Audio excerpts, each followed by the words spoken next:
এবারে কথা বলি ইউভিআইটিসের চিকিৎসা কি।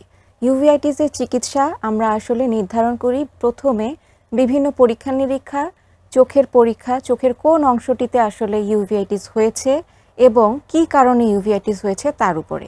এ কারণে চোখের পরীক্ষা নিরীক্ষার পর আমরা অনেক ক্ষেত্রেই শরীরের বিভিন্ন পরীক্ষা নিরীক্ষা এবং শরীরের বা চোখের বিভিন্ন ইমেজিং বা ছবি তোলার ক্ষেত্রে আমরা রোগটি নির্ণয় করি এভাবে।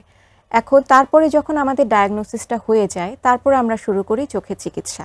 এই যে চোখের চিকিৎসা, চোখের সামনের অংশে যদি অনেক সময় ইউভিআইটিস হয় বা সামনের অংশটিকেও ধরে ফেলে, সেক্ষেত্রে আমরা চোখের ড্রপের মাধ্যমে চোখের চিকিৎসা করি। সাধারণত সেটা স্টেরয়েড, তবে স্টেরয়েড ওষুধটির কথা আলাদা করে আমি বলে রাখতে চাই, কারণ স্টেরয়েড যে ওষুধটা, এই ঔষধের কারণে বিভিন্ন সাইড ইফেক্ট হতে পারে যদি আপনারা নিয়মিত ফলো আপে না আসেন এবং আমরা সেটাকে পরীক্ষা না করি। সুতরাং স্টেরয়েডের মাধ্যমে আমরা চিকিৎসা করি। অনেক সময় ইনফেকশনের কারণে যদি চোখের ইউভিআইটিস হয় তাহলে আমরা সেই ইনফেকশনের জন্য যে ওষুধ, সেই ওষুধটি ব্যবহার করি এবং রোগীকে বলি সেই মতো করে ওষুধটি ব্যবহার করতে। যদি আমরা সঠিক সময়ে, একটি নির্দিষ্ট সময়ে আমরা আশানুরূপ ফল না পাই, তাহলে আমরা পরবর্তী ধাপের ঔষধে বা চিকিৎসায় যাই।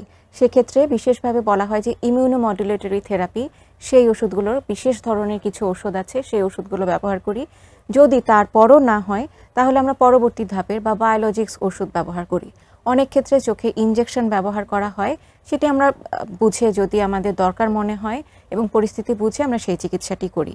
কিছু কিছু ক্ষেত্রে আমাদের দেখা যায় যে চোখের সার্জারি বা রেটিনার বা ভিট্রিয়াসের অপারেশন করা লাগে, সেক্ষেত্রে আমরা সেভাবে অপারেশন করি। এবং চোখে যদি ইউভিআইটিসের জন্য বা ইউভিআইটিস আছে এমন চোখে ছানি পড়ে, সেক্ষেত্রে আমরা ছানির ক্ষেত্রে আগে আমরা কিছু ব্যবস্থা নিয়ে নেই। ওষুধ চলা অবস্থায় আমরা ছানিটি অপারেশন করি, অবশ্যই যখন চোখটি শান্ত অবস্থায় বা ইউভিআইটিস থাকবে না তখন। এভাবেই আমরা ইউভিআইটিসটি আসলে চিকিৎসা করি। এক্ষেত্রে ফলো আপ এবং সময় মতো ডাক্তারের কাছে আসা খুবই জরুরি।